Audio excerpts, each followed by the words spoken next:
অনেকদিন পর একটু সর্ষে বাটা করলাম, মাছের সর্ষে বাটা ভাজা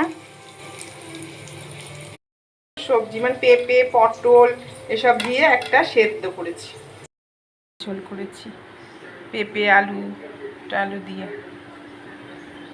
এইটুকুনি রান্না করেছি, আর কিছু করিনি।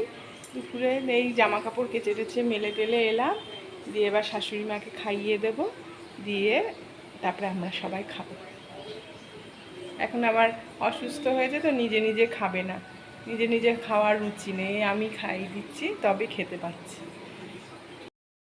করছি বলছে আমাকে একটু দেখা ভিডিওতে, বলছে আমার ঠান্ডা লেগেছে কথা বলতে পারছে না। আজকে অনেকটা ভালো, তাই না মা?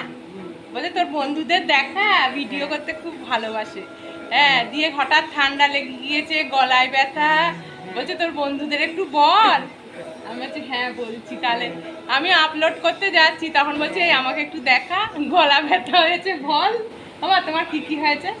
আমার বেবিটার এখন গলা ব্যথা হয়েছে, আর নিজে নিজে খেতে পারছে না, আমাকে খাই দিচ্ছে। বেবিকে জানো, এটা হলো আমার ছোট্ট পাড়া বেবি, ভিডিও করতে খুব ভালোবাসে।